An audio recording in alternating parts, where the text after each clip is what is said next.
Well, Bernie Sanders is expecting to win big in the Granite State. The latest poll shows him leading Clinton by 26 points. That has not stopped Clinton, who started campaigning early this morning at a Manchester polling spot alongside her daughter Chelsea. And Clinton says she'll keep working until the last vote is cast and counted in New Hampshire.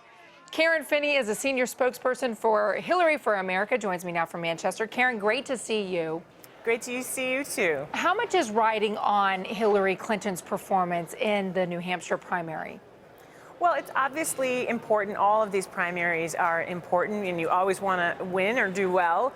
But remember that from here we go to Nevada and South Carolina, and the intention of the design of the 4 early states is so that each candidate is tested in a variety of diverse states and populations and different issues. So obviously, we want to do well. We feel good about how we're going to do. I think we've had a great turnout operation. We've got great grassroots support here. So we'll see what happens. Some of the biggest headlines over the weekend did not come from Hillary Clinton herself, but from women who are out and supporting her publicly. One of them, feminist Gloria Steinem, made headlines when she said that the girls were going to Bernie Sanders because that's where the boys are. She backtracked later on. But then you had Madeleine Albright basically saying it would be a sin for women not to be out and supporting a female candidate for president. And again, later saying it's not that she was trying to say you should vote for them. And critics, and especially young girls, having a problem with that. But is there an expectation among women of a certain age that once you have a viable female candidate, that women should be supporting her?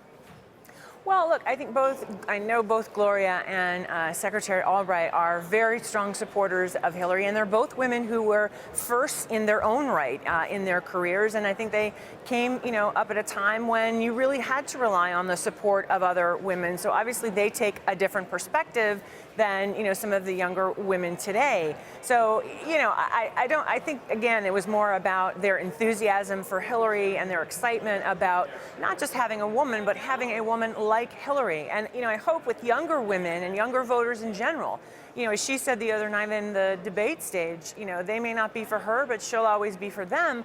But more importantly, I hope they get to know more about her. We're going to obviously continue to keep working to earn their vote.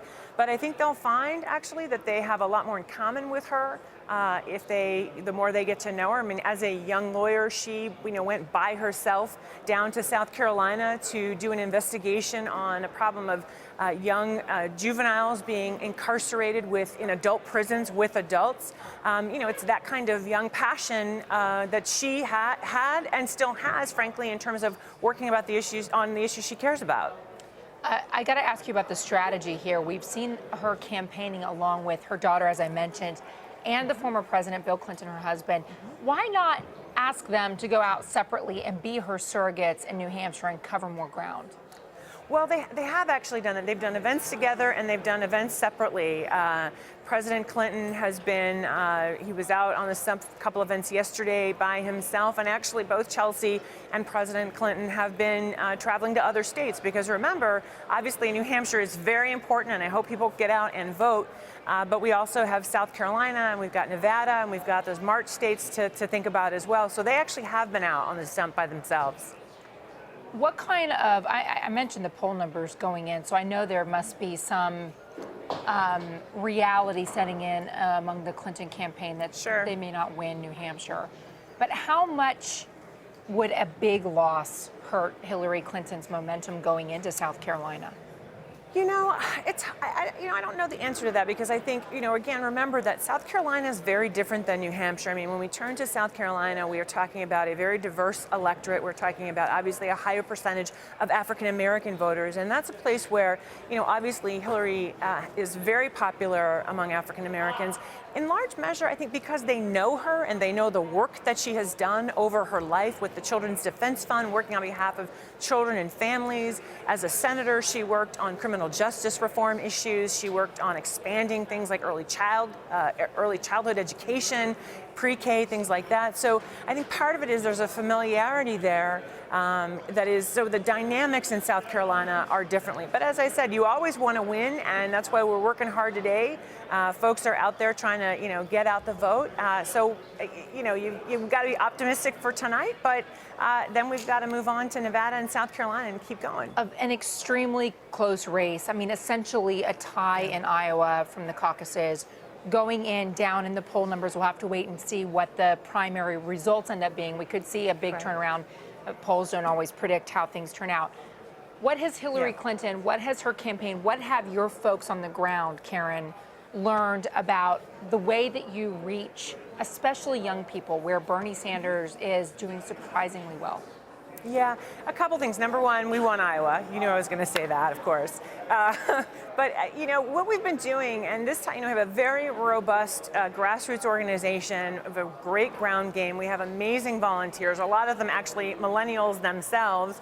And, it's a lot about that person-to-person contact and having the conversation about why, Hillary is the person that you can trust to deliver for your families, where she stands on the issues, the things that she wants to do, to build on the progress that President Obama has made, and then where do we go even bigger, like things like let's get equal pay done, so let's get comprehensive immigration reform done.